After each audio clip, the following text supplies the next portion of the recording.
Welcome everybody to my top 10 best winter 2014 anime. My name is Misty/Connexia, and I clearly have no clue how seasons works. See, I did spring, summer, and fall, and when I got to winter I realized that winter came before spring. Like it always do, but my point being that the time gap relates 2013 and 2014, not 2014 and 2015. Yeah, anyway, same rules will apply as before, so no sequels, and number 11 is for the worst anime of the season, because I'm an asshole and I like to point out bad stuff.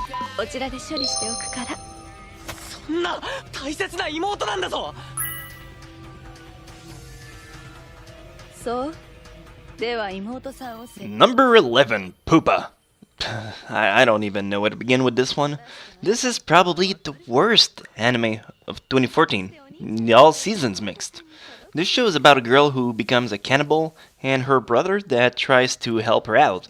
It's a really bad show with a lackluster story, and art that's pretty average, and censoring that's even worse than Tokyo Ghoul, if that's even possible. This show had everything to be a decent horror anime, and it ruined it. You can still give it a try. At least each episodes are only 4 minutes long, so you won't waste too much time on it.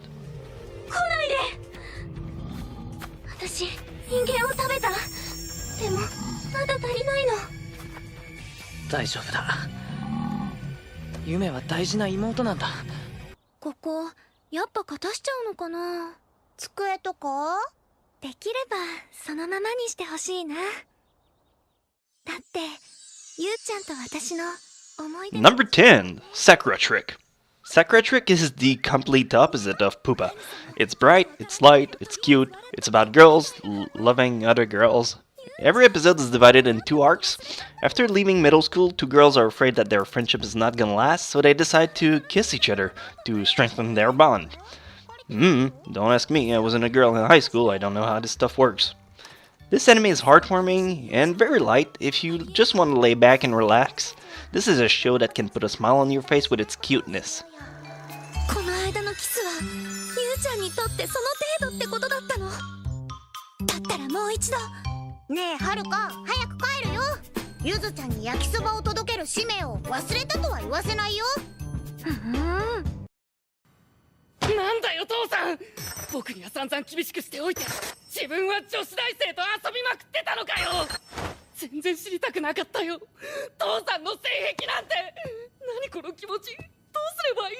Number 9, Hamatora. Alright, so if you look at Hamatora, on the surface you'll probably see just a superpower show with a bit of comedy and mystery. If you stare at it long enough, then its true colors will shine. There is an incredible amount of psychology hidden behind the show, as well as a tad bit of racism, where people with special abilities are judged with envy if the casual world was to know about them. This anime is 24 episodes long, it's more serious, more mature, and I'm sure you're gonna love it.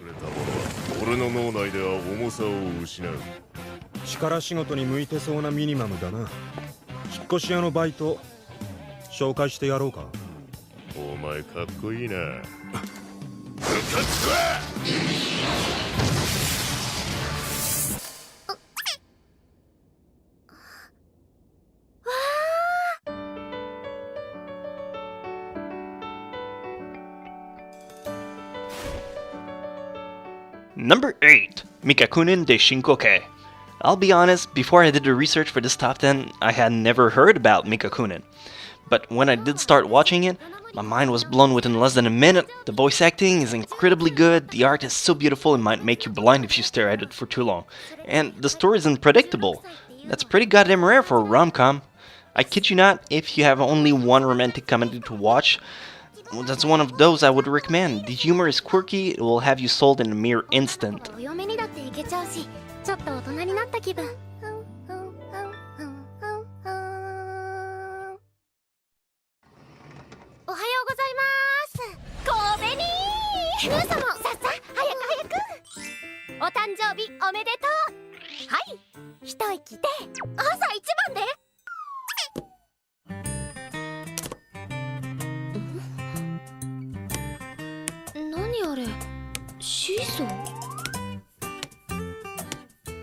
Number 7, Tonari no Seki-kun. This is another one that barely no one talks about, and it's quite a shame because it's hilarious. The story, there's no story. That's it, it's just a setup. Some guy's bored in class, and his neighbor, a studious girl, always gets sucked into his gimmick. This is pure comedy, the art is nothing fancy, but it doesn't need to. It's just there to convey the joke enough way. Besides, the animation quality is rather top-notch by itself. FYI, episodes are only 7 minutes long, so it doesn't take a lot out of your day.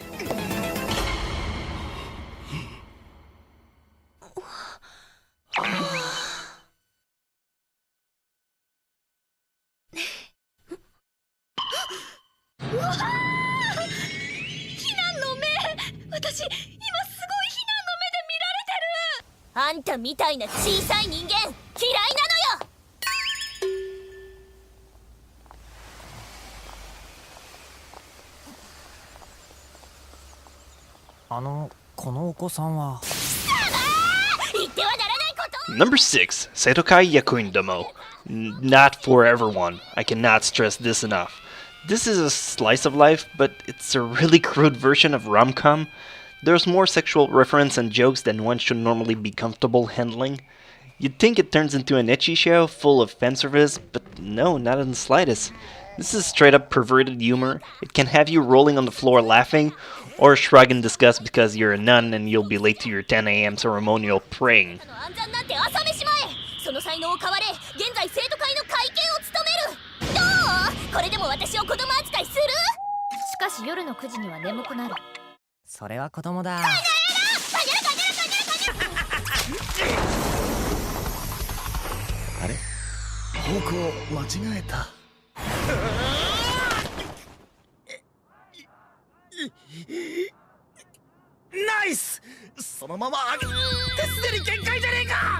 Number 5, Defrag. Defrag is a marvelous anime that will leave a void in your soul once you're done with it. If you're not ready for this kind of commitment, then slowly back away. On the first glance, you'll probably think not much of it. You'll probably think, oh, it's just another casual comedy. But if you let it a few episodes to settle in, you'll see yourself blazing until the end. Unfortunately, this show's only 12 episodes long, so make sure you jump into another one as soon as possible, because you're gonna go into withdrawal.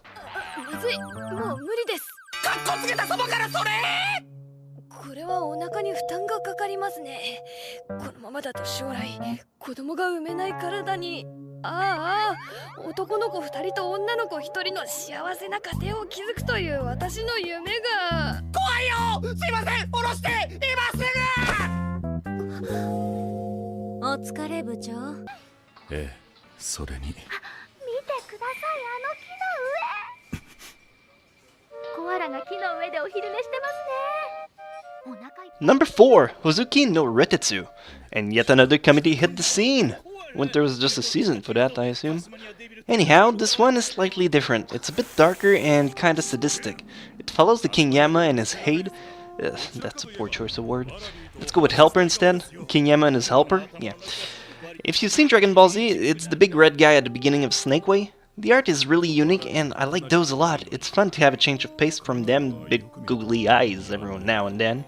That being said, the show is only 13 episodes long, so it's fairly short. If you give it a lick, it might taste like raisin.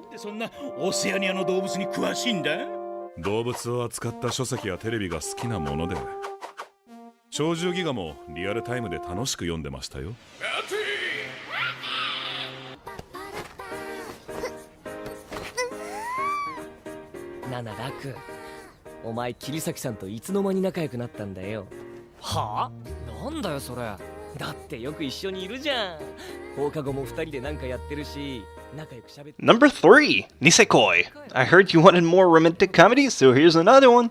Nisekoi is probably the one that sparked the most interest during this season. Why? Because the character development was really good. They don't have a lot of cast, and that's something I appreciate. I'd rather have a story about 3-4 well-developed characters than 40 trying to hog the screen for some time. The anime is 20-something episodes long, but a second season is coming out in April, so I know I'll be looking forward to that.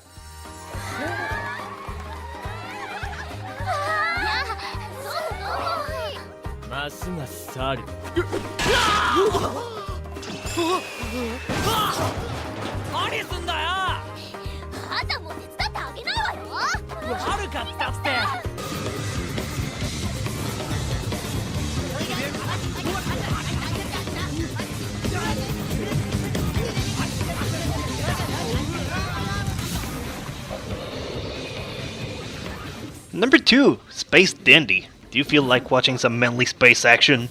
But you already saw Cowboy Bebop.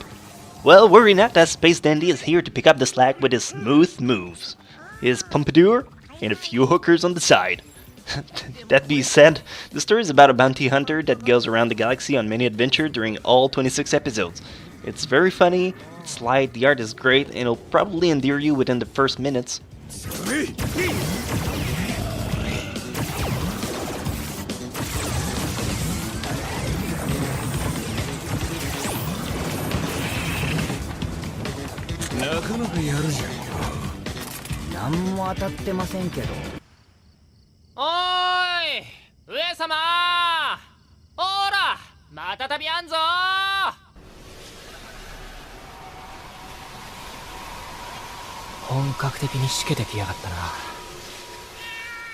And finally, number 1, Noragami. Noragami was with no doubt the powerhouse of this winter. It's about a minor deity that tries to get some recognition. He goes around doing small deeds and eventually a girl joins him up to help him on his quest. This is a supernatural adventure anime with lots of action. The soundtrack is majestic, it's 12 episodes long, but it carries you through them easily. Each episode reveals a tiny bit more about the past of the main character, and the show soaks in great character development. If you haven't seen this one yet, stop everything you do and get to it.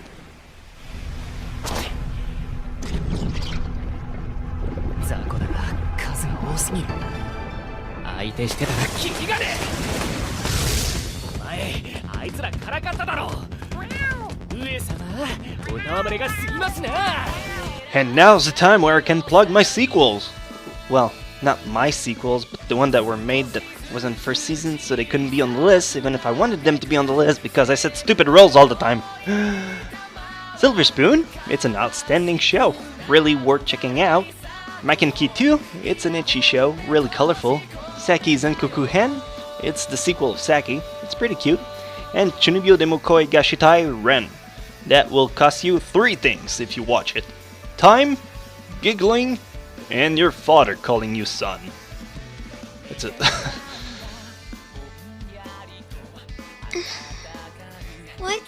What happened to me? Oh, you're awake. Oh, thank God you're okay. Don't mention it. That piano knocked you down pretty hard. You were out for like a month. Misty stood by your side the whole time while Lizzie was healing you. What's the point? The pianos have gone out of control. I can't hold them back anymore. I've got nowhere to go back to. What are you talking about? You're sticking with us now. Can I really? Of course.